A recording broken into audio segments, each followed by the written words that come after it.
ස්වාමීන් වහන්සේ ඔබ සමග වනසේක්වා. ඔබ සමගද වනසේක්වා. සුවිශේෂක මතයතුමාන් විසින් ලියන ලද දේව වාක්‍ය නම් මෙසේය. ස්වාමිනී ඔබ වහන්සේට මහිමය වේවා. ඔබ කුමක් සිතන්නහුද? බැටළුවන් සියක් ඇති යම් මිනිසෙක් උන්ගෙන් එකෙකු මුලාව ගියොත් ඉතිරි 99 දෙනා කඳු කරේ ඉන්න හැර මුලාව ගිය එකා සොයා යන්නේ නැද්ද? සැබවින්ම මම ඔබට කියමි. ඌ සම්බ වුණොත් මුලාව නොගිය 99 දෙනා ගැන ප්‍රීති වෙනවාට වඩා ඌ ගැන ප්‍රීති වන්නේය. එසේම මේ බාලයන්ගෙන් එක්කෙනෙකුවත් විනාශ වීම ස්වර්ගයේ වැඩවසන ඔබගේ පියාණන් වහන්සේගේ කැමැත්ත නොවේ. ස්වාමීන් වහන්සේගේ ජීවනදායක සුභාරංචිය නම් මෙසේය. ක්‍රිස්තුනි ඔබ වහන්සේට ප්‍රශංසා වේවා. පරිවන් ප්‍රමාන්තිනි.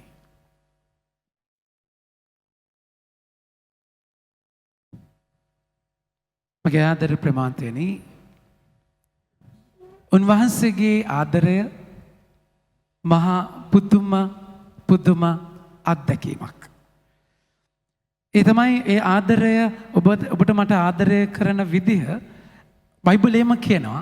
ඇත්තටම අපි ආදරය කියන්නේ ආදරයට නෙමෙයි කියන එක. ආදරේ කොටස් ගොඩාක් තියෙනවා. ඒ කියන්නේ ආදරේ එක තලවල් වල කතා කරද්දී ඊරෝස්, ෆීලියෝස්, අගපේ මේ වගේ හීබ්‍රු වචන ගොඩාක් තියෙනවා ආදරයට. එතකොට මේ ආදර වලින් අතරින් දෙවියන් වහන්සේගේ ආදරයට අපි කියන්නේ අගපේ කියලා. අගපේ කියලා කියන්නේ ඒ කියන්නේ self giving love, ජීවිතේ කඩලා දෙන ආදරයක්. ඒක තමයි අපි 1 ජුවාම් 4:10 කියවන්නේ. ප්‍රේමය යන්නේ මා අදහස් කරන්නේ අප උන්වහන්සේට ප්‍රේම කිරීම නොව උන්වහන්සේ අපට ප්‍රේම කර සිය පුත්‍රයාණන් අපේ පාපයෙන් මිදීමේ මිලයක් වශයෙන් එවීම. ඒ කියන්නේ තමුගේ එකම පුතාව දෙන්න තරම් ආදරය. කියන්නේ මොනවද උන්වහන්සේට ලැබෙන්නේ මගේ ප්‍රේමාන්තේ? මොනවද ලැබෙන්නේ? ඒකයි ජුවාම්තුමාගේ 3:16 අපි කියවන්නේ දෙවියන් වහන්සේ පියාණන් වහන්සේ ලෝකයට කොතරම් ප්‍රේම කළ සේක්ද කීවොත්, දෙවියන් වහන්සේ ලෝකයට කොතරම් ප්‍රේම කළ සේක්ද කීවොත් ස්වකීය ඒකජාතක පුත්‍රයාණන් උවද ලොවට දෙවවදාලසේක. මගේ ආදර ප්‍රේමාන්තනේ දැන් මෙහෙම ආදරයක් ඔබට මට හිතා ගන්න බෑ. ඒ කියන්නේ ඔබට ඒකයි උන්වහන්සේ මම ඔබට ආදරය කරා වගේ ආදරය කරන්නේ. කියන්නේ ජීවිතේ මම කවුද කියන එක හරියටම දන්නේ මමවත් නෙමෙයි. ගොඩාක් වෙලාවට අපි මගේ ප්‍රේමාන්තනේ මම කියලා අඳුරගෙන තියෙන්නේ අනිත් අය මං ගැන කියපු දේවල්. අනිත් අය මං ගැන ඉස්කෝලේ කියපු ගුරුවරු කියපු දේවල් වලින් තමයි අපි අපේ ජීවිතේ ලේබල් කරගෙන තියෙන්නේ. හැබැයි උන්වහන්සේට තේරුමක් තියෙනවා. ඒ මම කියන තැනදී උන්වහන්සේට විශේෂ තේරුමක් තියෙනවා. මොකද උන්වහන්සේ තමයි ඔබව මාව හදන්නේ මගේ ප්‍රේමාන්තනේ. ඔබව මාව හැදුවේ උන්වහන්සේ. හරියට මෙන්න මේ 5000 කොලේ වගේ. තේරුණාද කියන එක? මම මහවත්තේ පූජාවේ කරපු දේ තමයි මේ කියන්නේ. මහවත්ත පූජාවේ ගත්තේ 5000 කොල. දැන් මේ 5000 කොලේ පුතේ එන්න පැටියෝ. මේ 5000 කොලේ ඇවිල්ලා ඔයා මේ උඩට අරගෙන යන්න. එතකොට පේනවනේ හැමෝටම. දැන් ඔය කොලේ මොකද කරන්නේ? පොඩි කරන්න. ඉතින් බය වෙන්න බා. මම බය බිමට දාන්න. බිම පොලේ ගන්න. දැන් පා ගන්න. බය වෙන්න එපා. සල්ලි පා ගන්න එපා කියලා ඉස්සර කිව්වනේ බය නැතු. ජේසුස් වෙන්නේ ඕන එකක් පා ගන්න. චප්ප කරන්න. හරි. දැන් ගෙනත් දෙන්න. දැන් මගේ ආදර ප්‍රේමාන්තනේ හිතන්න මේකේ ජරාව ගෑවිලා නන්නතර කියන්නේ ගන්නම දෙයක් නැති තැනක තියෙද්දී දැන් මේක පාගලා පොඩි කරලා මොන දේ කරත් ඒකේ අගය 5000ම තමයි. ඒකේ අගය 5000ම තමයි. ස්වාමීන් වහන්සේ විතරයි දන්නේ මගේ ආදර ප්‍රේමාන්තනේ ඔබගේ ජීවිතය අගය. ඔබ කවුද කියන එක දන්නේ උන්වහන්සේ. මොකද උන්වහන්සේ ඔබව තෝරගෙන තියන්නේ. ඒතර උන්වහන්සේ විතරයි ඔබව දන්නේ. එනිසා යකාට ඕනේ ඔබගේ ජීවිතේ උදුරගන්නේ වටිනාකමෙන්. පාගලා පොඩි කරලා චප්ප කරලා සමහරට කක්කුස්සියක දාලා නාවලා ජරා කරලා මගේ ආදර ප්‍රේමාන්තනේ ඒත් ඒක වෙනස් වෙන්නේ නැහැ. ඒ වටිනාකම දන්නේ ජේසු විතරයි. ඒ නිසා තමයි මුනාසේ ස්වර්ගය අතහැරලා ආවේ. ඒක පිලිප්පි වරුන්ගේ ලිපියේ දෙවනි පරිච්ඡේදයේ 6 වෙනි වගන්තිය උන්වහන්සේ කතා කළා කියන්නේ. උන්වහන්සේ තමන් වහන්සේ දේවත්වය උන්වහන්සේ දෙවියන් වහන්සේගේ ස්වරූපය දරුව නමුත් දෙවියන් වහන්සේගේ සමහා සමානත්වය තමන් විසින් බදාගත යුතුම වස්තුවක් යයි නොසිතා තමන් වහන්සේවම ත්‍යාජ කරගනිමින් වහල්ලෙකුගේ ස්වරූපයක් ගෙන අප හා සමාන මිනිස් කෙනෙකුසේක. මගේ ආදර ප්‍රේමවන්තනේ එහෙම ස්වර්ගය අතහැරලා එන්න හේතුවක් තියෙනවා. ඔබ ගාවට ඇවිල්ලා කියන්න පුතේ ඔබ වටිනවා. ඔබගේ වටිනාකම තියෙන ඔබ කරන දේත් එක නෙමෙයි. ඔබගේ පර්ෆෝමන්ස් වල නෙමෙයි. ඔබගේ අචීව්මන්ට්ස් වල නෙමෙයි. ස්වාමීන් වහන්සේ ඔබව මැව්වේ උන්වහන්සේ ඔබව මැව්වේ උන්වහන්සේගේ ස්වරූපයට සමානකමට. මව් කුසතල පිළිසඳ ගන්න කලින් ජෙරමියා 1:4 උන්වහන්සේ කියනවා මව් කුසතල පිළිසඳ ගන්න කලින් ස්වාමීන් වහන්සේ ඔබව තෝරගත්තා. මම නුඹ හඳුනාගතෙමි. නුඹේ උපතට පෙර මම නුඹ කැප කළෙමි. ජාතීනට දිවැසිවරයෙකු ලෙස මම නුඹ පත් කළෙමි. අම්මගේ බඩට එනකොට උන්වහන්සේ තෝරගෙන ඉවරයි. එපිස 1:4 උන්වහන්සේ කතා කළ වචනේ බලන්න. උන්වහන්සේ කියනවා ලෝකය මැවීමට කලින් ප්‍රේමයෙන් උන්වහන්සේ ඉදිරියේ අප ශුද්ධව නොකලල්ව සිටින පිණිස ලෝකය මැවීමට ප්‍රථමයෙන් ක්‍රිස්තුස් වහන්සේ තුල දෙවියන් වහන්සේ අප තෝරගත්තසේක. උන්වහන්සේ ඔබව මැව්වේ ශුද්ධව ඉන්න. යකා අරගෙන පාගලා පොඩි කරලා නන්නත්තර කරාට ස්වාමීන් වහන්සේ මැව්වේ ඔබව ශුද්ධව ඉන්න. යකා කතා කරලා කියන්නේ මොකද්ද? ඔබගේ ජීවිතේ දැනක වට්ටලා ඔබගේ ජීවිතේ දැනක කාලකන්ණි කරලා ඊට පස්සේ ඔබව කන්ඩෙම් කරනවා, ලේබල් කරනවා. අර ජුදාස්ම පාවා දීලා ජුදාස්ම එල්ලිලා මරනවා වගේ. මතක තියාගන්න. උන්වහන්සේගේ ආදරය ඔබගේ උන්වහන්සේ කියන්නේ ආදරයයි. God is love. ඒ කියන්නේ උන්වහන්සේ omnipotent කියලා කියන්නේ සියල්ල කළ හැකි ස්වාමීන් වහන්සේට එක දෙයක් කරන්න බෑ. ඔබට ආදරය කරන්න නැතුව ඉන්න බෑ. හැබැයි ආදරය කරනවා කියලා කියන්නේ හොරතල් කරන එක නෙමෙයි. ආදරය කරනවා කියන්නේ හොරතල් කරන එක නෙමෙයි. උන්වහන්සේ අද පළවෙනි කියුමේ කතා කළ වචනේ බලන්න. මගේ ජනතාව සනසන්න මගේ සෙනක සනකසන්නයි ඔබේ දෙවිදානෝ වදාරණසේක. දිවැසිවරයාට කියනවා ජනතාව දැන් සනසන්නේ ඇයි කාලා තියෙන්නේ නැති වෙනකන් ගුටි කාලා තියෙන්නේ. විප්‍රවාස වෙලා පීඩා වෙලා තලලා පොඩි වෙලා චප්ප වෙච්ච නිසා සනසන්න කියලා කියන්නේ. උන්වහන්සේ කතා කළා කියනවා දඩුවමක් ගැන බලන්න. කරුණාවෙන් ජෙරුසලම වැසියන්ට කතා කරන්න. හඬ නගා උන්ට මෙසේ කියන්න. ඔවුන්ගේ වහල්කමේ කාලය දැන් ඉවර වී ඇත. පව්කමාව උන්ට ලැබී ඇත.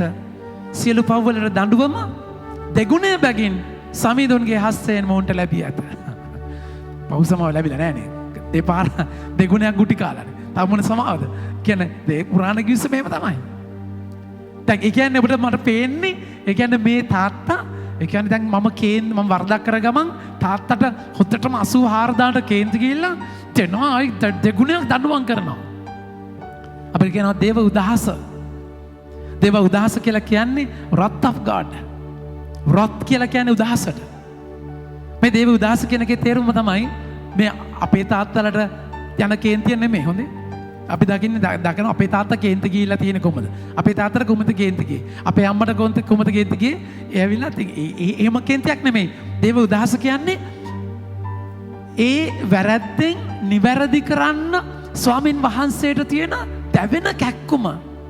Wrath of God, anger of God means the burning desire of God to correct the child of God. ඒ කියන්නේ වරදක් කරද්දී උන්වහන්සේ පිච්චෙනවා.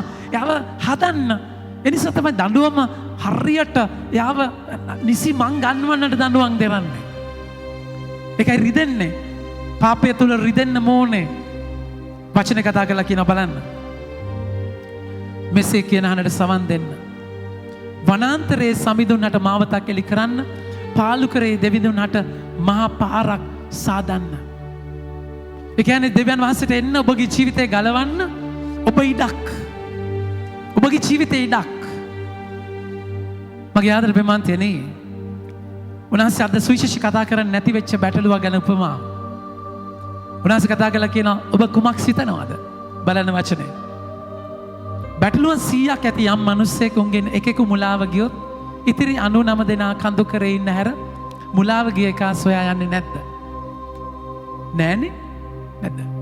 99ක් ඉන්නවද එකව හොයාගෙන යනවද? නෑනේ. හැබැයි බැටළුවා ඉන්දියාගේ සම්බන්ධතාවයේදී එහෙම නෙමෙයි. අර නැති වෙච්ච එක ගැන කැක්කුමක්. නැති වෙච්ච එක ගැන කියන්නේ මිස් වෙනවා. හරි ඉන්නවයි කියන හැමෝම නෙමෙයි නැති වෙච්ච කෙනා. මගේ ආදර ප්‍රේමාන්තයනි නැති වෙච්ච කෙනාට දැනගන්නත් ඕනේ අනිත් පැත්තෙන් නැති වෙච්ච කෙනාට තේරෙන්න ඕනේ මම නැති වෙලා කියලා. දැන් අකීකරු පුත්‍රයා බඩු පැක් කරද්දි එයා දන්නේ නැනේ නැති වෙලා කියලා නේ. තාත්තට කියද්දි මගේ උරුමය දෙන්න කියලා කියද්දි එයා දන්නේ නැති වෙලා කියලා.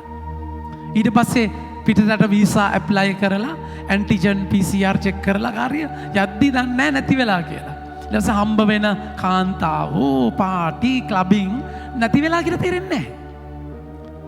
හැබැයි නැති වෙලා කියලා තේරෙන්නේ ඌරු කැම කත්ති හරි සීකල්පනාවට එනවා.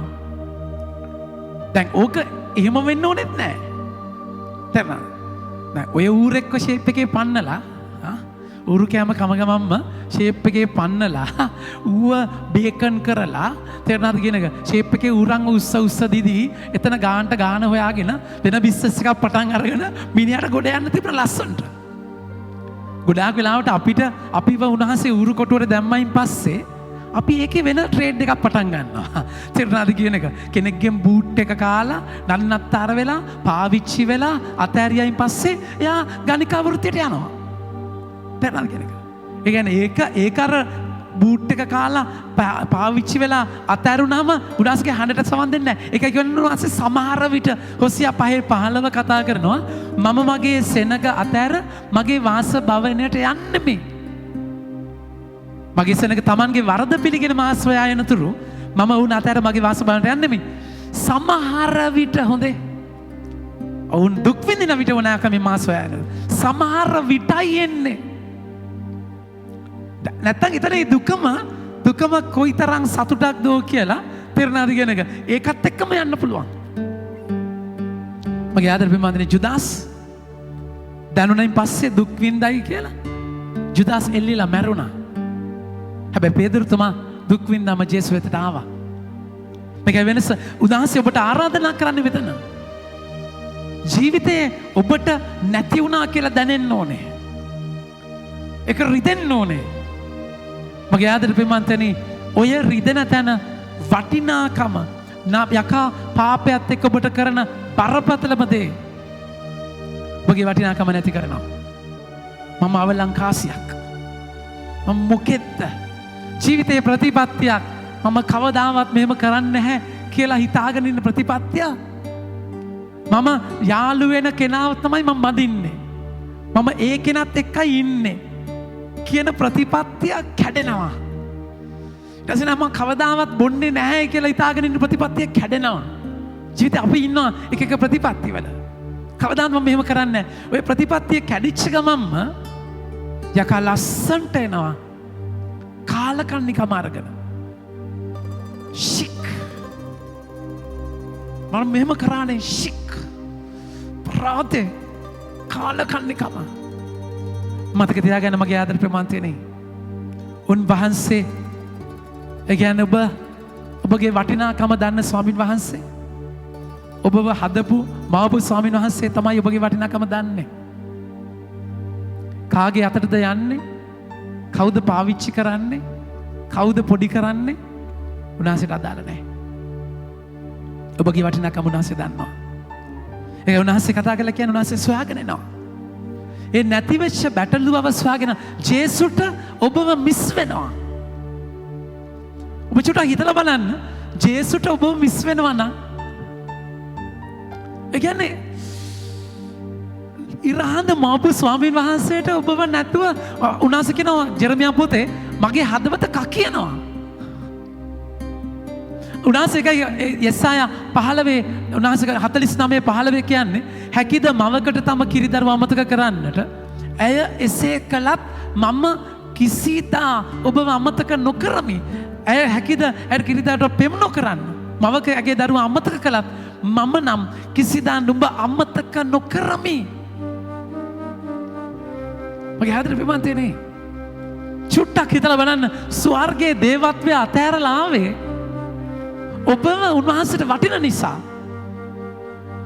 දැන් වැඩේ තියෙන්නේ ඔබ කාගේ අතේද ඉන්නේ? ඔබ ලෝකේ ලොසින්දර බැලුම් බෝලේ වටිනා කම්මල ඉන්නේ. අරයා ලස්සනයි කියද්දි, මෙයා මාරයි කියද්දි, අරයා අගය කරද්දි ඔබ එතන ජීවිතේ වහල් කරනවා. වටිනාකමක් දැනෙලා නැහැ. ඒක හරි වැදගත්. ඔබගේ දරුවා දෙමාපියන්ට මම කියන්නේ. ඔබගේ දරුවාගේ වටිනාකම තියන්න. වැරද්දේදී වැරද්ද පෙන්වන්න. බල්ලෝ, බැල්ලියෝ, පරයෝ සමාවෙනගේ වචන වලට. සමහරට ජරා කුණුහරුප කියනවා. ඒ කියන්නේ වැරද්දක් කරන්නේ හැබැයි කන්ඩෙම් කරන්නේ දරුවව. එහෙම සමාජයකම මම ඉන්නේ. ඒ සමාජයේ ඉන්නේ නැද්දි ඊට පස්සේ මොකද වෙන්නේ දරුවා හිතනවා හරි මම මේ කරන දෙයින් තමයි මම වටින්නේ. ඒතර මම මේක නොකරයි කියන්නේ මම වටින්නේ නැහැ. ඒතර මගේ පර්ෆෝමන්ස් එක තමයි මම. ඒක දෙයක් නෙමෙයි. ස්වාමීන් වහන්සේ ඔබව මැව්වේ අසම සමබුද්ගලයෙක් විදියට.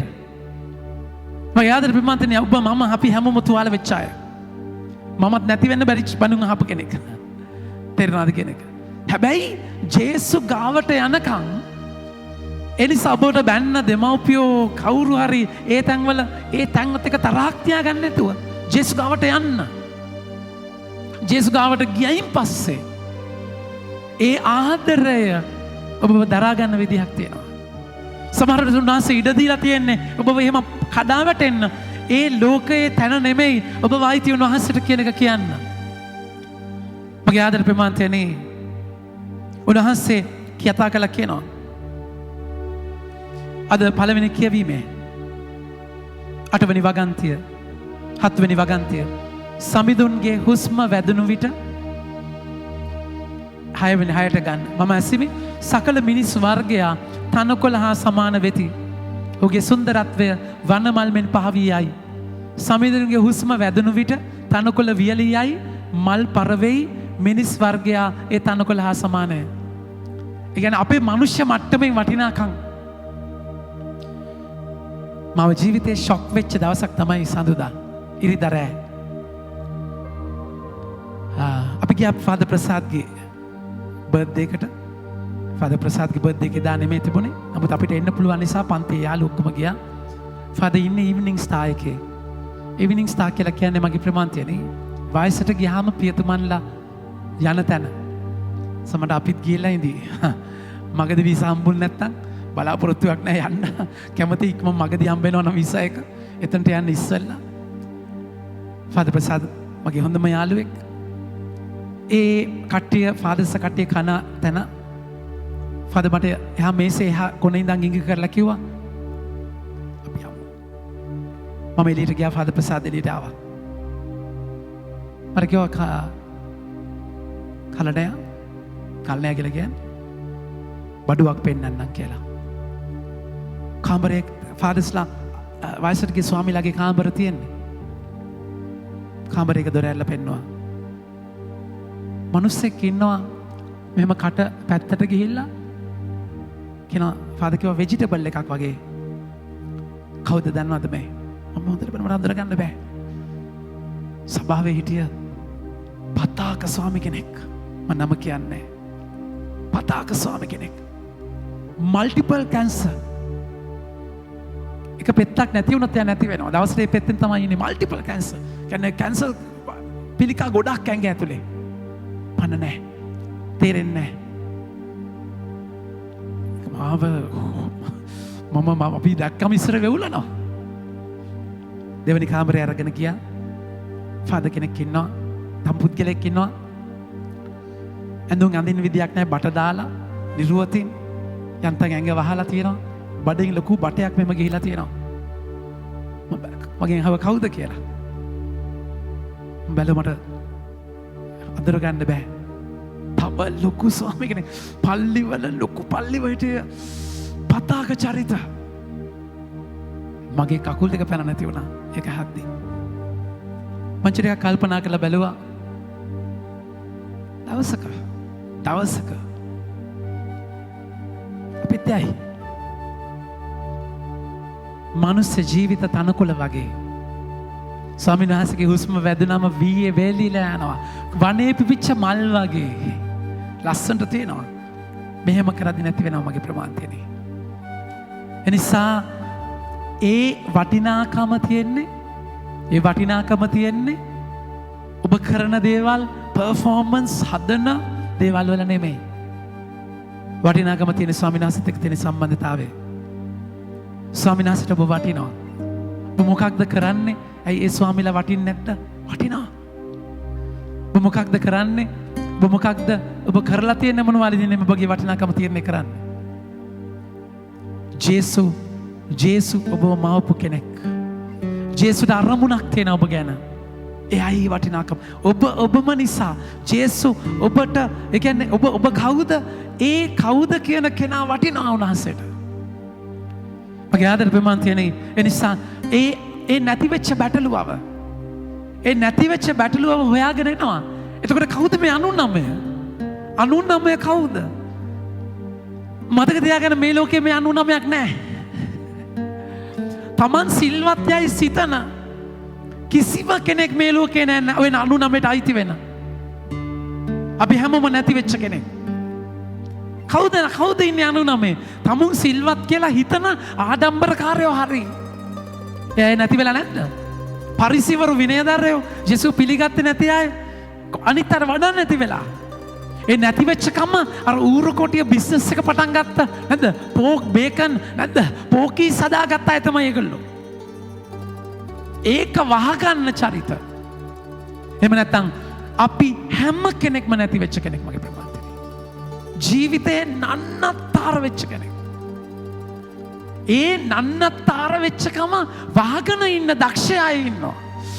වෙනම ආටෝප වෙනම ප්‍රෝඩාවන් කව කරගත සෙප්පඩ විජ්ජාත් එක්ක ඉන්නවා. හැබැයි මේ 99 කවුරුත් මේ ලෝකේ නැහැ. කිසිම කෙනෙක් ඒ 99ට අයිති වෙන්නේ නැහැ. ජේසු ආවේ ඒ නැති වෙච්ච කෙනා ඔබයි මමයි අපි හැමෝම නැති වෙච්ච කෙනෙක්. හැබැයි නැති වෙච්ච කම බැටළුව පිළිගන්නට ඕනේ. ඒ ස්වාමීන් වහන්සේට මාවතක් දෙන්න එකයි කියන්නේ. උන්වහන්සේට මාවතක්. ඒ මාවත දෙන්න ස්වාමීන් වහන්සේ මොකද කතා කරලා කියන්නේ? උන්වහන්සේට මාවත දෙනකොට උන්වහන්සේ ස්වාමීන්ද්‍ර මාවතක් එලි කරන්න පාලු කරේ දෙවිඳුනට පාරක් සාදන්න සියලු මිටියාවත් පුරවනු ලැබේ. 4 වෙනි වගන්තිය කඳු හෙල් කපා පහත් කරනු ලබන්නේ, සියලු හෙල් සමතලා කරනු ලබන්නේ, රළු තැන් සුමුදු කරනු ලබන්නේ. මගේ ආදර ප්‍රමාන්තයනේ ඒ බැටළුව හම්බුණයින් පස්සේ ඔබ මාවතක් දෙද්දී ඔබ පිළිගද්දි ස්වාමිනී මම පටලැවිලා ඉන්නේ, මම පඹගාලක හිර වෙලා ඉන්නේ, මම නන්නත්තර වෙලා ඉන්නේ, ස්වාමී ජේසුස් මට පස්සේ ඕනේ, මට මේක කරගන්න බෑ. ඒක පිළිගද්දි මගේ පුතේ මගේ දුවේ ජේසුස් වෙනවා ඒ පාරේ. ජේසුස් වෙනවා ඒ පාරේ. බලහත්කාරකමෙන් කිසි දෙයක් කරන්නේ ඔබට ඔබගේ බැරිකමට ජේසුස් වෙනවා. ජේසුස් ඇවිල්ලා ඊටු ටික කරනවා.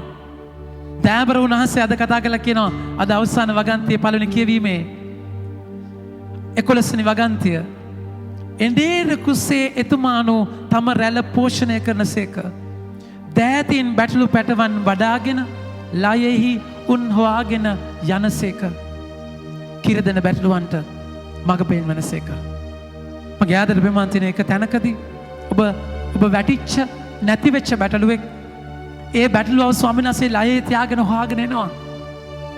ආදරෙන් තුරුළු කරගෙන එනවා. ඒ තුරුළු කරගෙන එන්නේ ඒ ලස්සන ඉමේජ් එක තමයි බැටළුව අරගෙන එන්නේ කරේ. මෙහෙම දාගෙන කකුල් දෙක. එහෙම කරේ දාගෙන එද්දි මගේ ප්‍රමාන්තිනේ හිතන්න ජරාව ගඳ මේ ඔක්කොම දාගෙන එනවා. කරට වැටිච්ච ලස්සන දේ මොකක්ද? ජේසුගේ කර කියලා කියද්දී කර කුරුසිය බලම් බැටළුවයි කරයි කුරුසියයි අතර සම්බන්ධය. කරේ තියාගෙන තමයි කුරුසිය අරගෙන ආවේ. ජේසු බැටළුවගේ දුර්වල තැන පාපීෂ තැන කරට ගන්නවා කියන්නේ ඒ බැටළුවගේ පාපයට වන්දිය කුරුසිය ජේසු කරට අරගෙන එනවා. මගේ ආදර ප්‍රමාන්තයනේ ඒ අරගෙන එන බැටළුවා තමයි දවසක කිරි දෙන බැටළුවෙක් වෙන්නේ. වචනේ කතා කරලා කියනවා කිරි දෙන බැටළු දෙනුන්ට මඟ පෙන්වනසේක.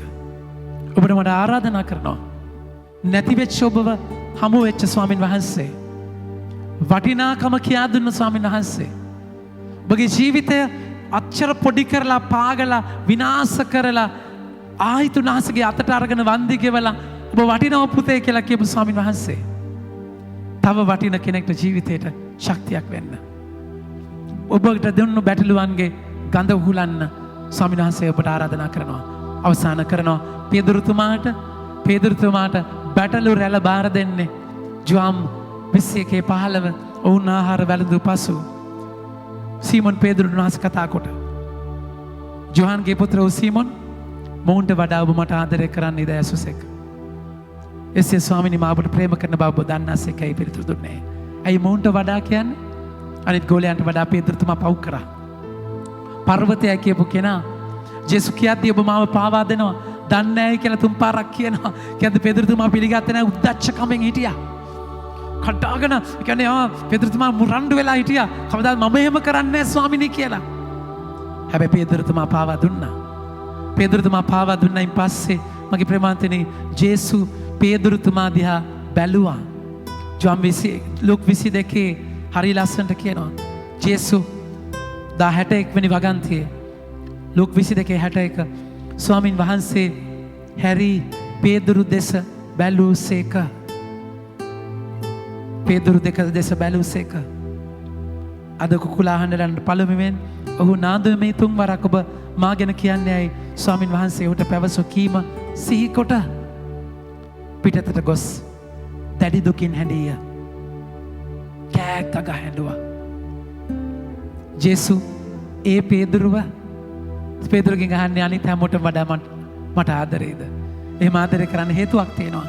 ලුක්තුමාගේ 7 වෙනි පරිච්ඡේදයේ පෞකාර ශ්‍රිය ජේසු ගාවට ආවයින් පස්සේ 47 එබැවින් මම ඔබට කියමි ඇගේ බොහෝ පව් ඇයට කමා කරන ලද බව ඇය මට දැක්වූ ඇගේ ඉමහත් ප්‍රේමයෙන් ඔප්පු කරයි. එහෙත් යමෙකුට ස්වල්ප වශයෙන් කමා කරනු ඇද්ද? ඔය ස්වල්ප වශයෙන් ප්‍රේමය දක්වනු ඇත. ඒකේ අනිත් පැත්ත මොකක්ද? යමෙකුට ස්වල්ප වශයෙන් කමා කරනවා නම් ස්වල්ප වශයෙන් ආදරය කරන්නේ, ප්‍රේමය දක්වන්නේ. යමෙකුට වැඩියෙන් කමාව දැනෙනවා නම් වැඩියෙන් ආදරය කරනවා. ඒකයි පේදුරුගෙන් අහන්නේ හැමෝටම වඩා මට ආදරේද? මගේ ආදර ප්‍රේමන්තයනේ ඒ නිසා ඌරු කෑම විදියට දකින්න. තවත් එක කව කරන්න එපා. ජේසු එතනට එනවා ඔබව ආදරයෙන් දරා ගන්න. ඒ ආදරෙන් දරාගෙන උන්වහන්සේ ඔබට ආදරය කරලා කියන්නේ මතක තියාගන්න ඔබ ගාවට එන බැටළුවන් තුවාල වෙච්ච බැටළුවන් ඒ ජීවිතවලට වටිනාකමක් දෙන්න. කවදාවත් චෝදනා කරන්න ඔබට අයිතියක් නැහැ. ඒ ජීවිතවලට වටිනාකමක් දෙන්න ස්වාමීන් වහන්සේ අද වචනය හරහා ඔබට ආරාධනා කරනවා. ඒ නිසා කැඩිච්ච, බිඳිච්ච, විනාශ වෙච්ච, නන්නත්තර වෙච්ච ජීවිතවලට ආදරය කරන්න ආව මහා සුන්දර ආදරයේ කතන්දරය නත්තල. ඒටයි අපි මේ සූදානම් වෙන්නේ ප්‍රේමාන්තනේ. ආමෙන්.